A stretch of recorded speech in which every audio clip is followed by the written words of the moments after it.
என் அன்பு குழந்தையே, உன்னோடு சில முக்கியமான விஷயங்களை பேசத்தான் இன்று நான் வந்திருக்கிறேன். வாழ்வில் வெற்றி பெற வேண்டும் என்கின்ற தீவிர ஆர்வம் இன்று அனைவரிடமும் நிறைந்திருக்கின்றது. அப்படி வெற்றி கிடைக்காத பட்சத்தில் எளிதில் மனம் தளர்ந்து மனம் சோர்வடைந்து எதிலும் கவனம் செலுத்த முடியாத நிலை வருகின்றது. இன்று உன்னுடைய கவலைகளை தீர்ப்பதற்காகவே இன்று நான் உன்னை தேடி வந்திருக்கிறேன். உன் வாழ்வில் நடக்கும் ஒவ்வொரு பிரச்சனைகளுக்கும் சிக்கல்களுக்கும் சரியான ஒரு முடிவை, நல்ல ஒரு முடிவை கொடுக்க போகின்றேன். என் தங்கமே, உன்னால் நம்ப முடியாத உன்னுடைய வாழ்க்கைக்கான ஒரு பெரிய முடிவு என்னிடம் உள்ளது. சர்வ நிச்சயமாக நான் எடுத்த முடிவுதான் உன்னுடைய வாழ்க்கையில் நடக்கப் போகின்றது. என் முடிவை கேட்க வேண்டுமானால் இதை நீ முழுமையாக கேட்டாக வேண்டும். உன்னுடைய வாழ்க்கையில் நீ ஏதாவது ஒன்றை செய்துவிட வேண்டும் என்று யோசித்துக் கொண்டிருக்கும் போதே அதில் ஆயிரம் தடைகள் வந்து விடுகின்றன.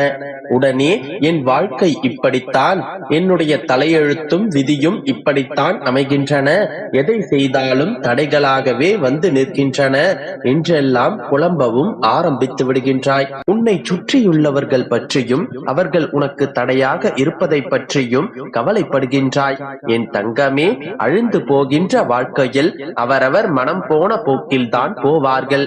நீ ஒரு செயலை செய்ய வேண்டும் என்று விதி இருந்தால் அதனை தடுக்க வேண்டும் என்கின்ற விதி பல பேருக்கு இருக்கும்.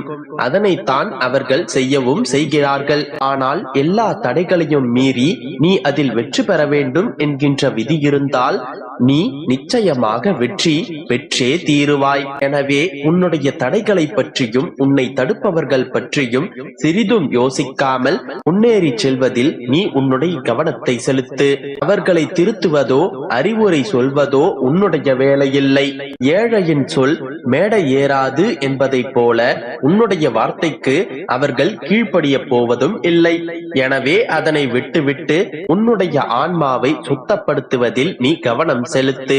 உன்னை சுற்றி இருக்கும் சுழல்கள் எல்லாம் மாற வேண்டும் என்று பார்த்தால் நீ முதலில் உன்னை மாற்றிக்கொள்ள வேண்டும். உன்னுடைய விருப்பம் நியாயமானது என்று எண்ணும் நீ அந்த விருப்பத்திற்கு தடை வந்து விட்டால் என்ன செய்வது என்று தெரியாமல் தவித்துக் கொண்டிருக்கிறாய். இந்த தவிப்பை அடுத்து உன்னுடைய மனதில் சஞ்சலம் தோன்றிவிடுகின்றது.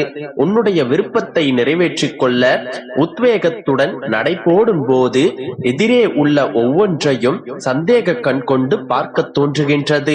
தடைகள் முதலில் வழிபோக்கனை போல தள்ளி நின்று வேடிக்கை பார்ப்பது போலத்தான் தெரியும். நமக்கும் அதற்கும் எந்த தொடர்பும் இல்லாதது போலத்தான் தோன்றும். ஆனால் நாம் எதிர்பார்க்காத சமயத்தில் நம்மை மெல்ல மெல்ல நெருங்கும். அப்போதுதான் உனக்குள் உண்மையான போராட்டம் ஆரம்பிக்கும். இதை நீ உணர்ந்திருப்பதால் தான் இவ்வாறு தடைகளை கிள்ளிவிட நினைக்கின்றாய்.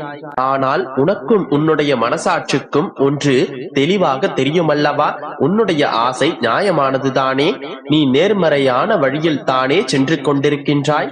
இதுவரையில் உன்னுடைய மனம் அறிந்து யாருக்கும் எந்த துரோகமும் கெடுதலும் செய்ததில்லையல்லவா? பிறகு எதற்காக உன் முன்னே இருக்கும் தடைகளை பார்த்து பயப்படுகின்றாய் கண்மணி? எல்லாவற்றையும் உன்னுடைய உறுதியான மனதை கொண்டு உடைத்து எறிந்துவிடு. உன்னுடைய தன்னம்பிக்கையை கொண்டு தகர்த்தெறி. இப்போது என்ன நடந்தாலும் எல்லாவற்றையும் நான் சகித்துக் கொள்கின்றேன், எல்லாவற்றையும் நான் பொறுத்தும் கொள்கின்றேன், பொறுமையாகவும் நம்பிக்கையோடும் காத்து கொண்டும் இருக்கின்றேன். ஆனால் அந்த முடிவை மட்டும் எனக்கு சாதகமாக செய்து கொடுங்கள் அப்பா என்றுதானே தினம் தினம் என்னிடம் வேண்டுதல் வைக்கின்றாய். நானும் உனக்கு பல முறை வாக்குறுதி கொடுத்திருக்கிறேன்.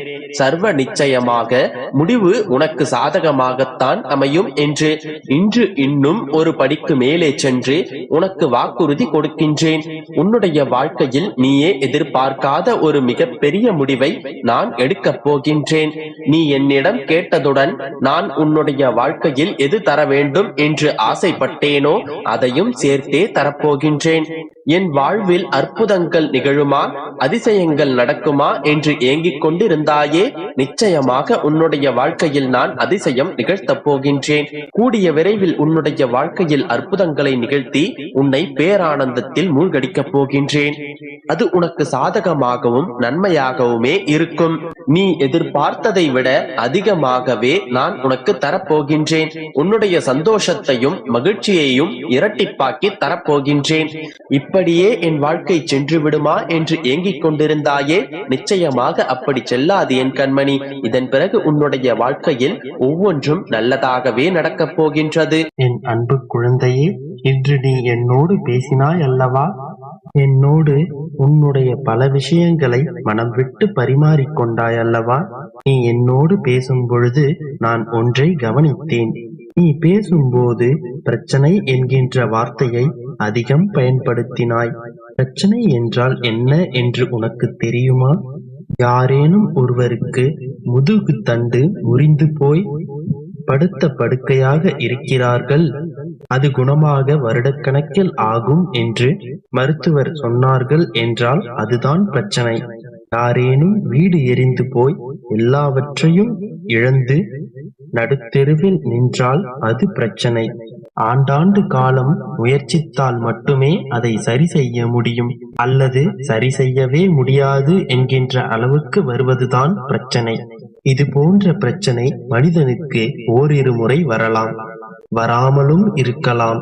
மற்றபடி நீ பிரச்சனைகள் என்ற பெயரில் சொல்வதெல்லாம் பிரச்சனை அல்ல, அது அனைத்தும் அசௌகரியங்கள். இது போன்ற அசௌகரியங்கள் வாழ்வில் நிறைய வரும். அந்தந்த சமயங்களில் அவை பெரிதாகத்தான் தோன்றும். ஆனால் மணிக்கணக்கிலோ நாள் கணக்கிலோ மாதக்கணக்கிலோ சமாளிக்க கூடியவை. பின்னாளில் அதை பற்றி யோசித்து பார்த்தால் அது அற்ப விஷயங்களாகவே தோன்றும். இப்போது ஆத்திரப்படும் உனக்கே 6 மாதங்கள் கழித்து இதே விஷயத்தை நினைத்து பார்த்தால் இதுவே அற்ப விஷயமாக கூட தென்படலாம். நான் சொல்வதை நன்றாக நினைவில் வைத்துக்கொள். நமது வாழ்க்கை முழுவதும் எல்லா கட்டங்களிலும் இது போன்ற அசௌகரியங்கள் நிறையவே இருக்கும். இதற்கெல்லாம் பிரச்சனை என்று பெயரிட்டு வாழ்க்கையை பார்த்தால் நீ என்றுமே மகிழ்ச்சியாக வாழ முடியாது. இனி உன் வாழ்வில் சிக்கல்கள் வரும்போதெல்லாம் அது உண்மையான பிரச்சனையா இல்லையா, அப்போதைய அசௌகரியமா என்று நன்றாக சிந்தித்துப்பார். உன் வாழ்வில் நீ அதிகமான அசௌகரியங்களைத்தான் சந்திக்கின்றாய். அது அவ்வளவு பெரிய விஷயம் இல்லை என்றும் புரிந்து கொள். காலம் காலமாக தொடரும் விஷயங்கள் தான் இங்கே பிரச்சனை என்று அர்த்தம். அவ்வாறான மிகப்பெரிய பிரச்சனை உன் வாழ்வில் இல்லை என் கண்மணி. இப்போது இருப்பதெல்லாம் நிரந்தரமும் அல்ல. இப்போது நீ சந்திக்கும் சிக்கல்கள் எல்லாம் கூடிய விரைவில் தீர்க்கப்பட்டுவிடும். என்றேனும் ஒரு நாள் அவை அனைத்தும் இல்லாமல் மறக்கப்பட்டுவிடும்.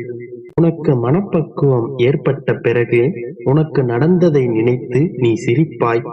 இதற்காகவா நான் அழுது புலம்பினேன் என்று உன்னை நீயே கடிந்து கொள்வாய். இது போன்ற சின்ன சின்ன அசௌகரியங்களை சமாளித்து வெளியே வா. உன் அப்பாவின் பிள்ளைகளுக்கு இது போன்ற பிரச்சனைகள் வரவே வராது. இன்று முதல், இந்த கணம் முதல் நன்றாக புரிந்து கொள்.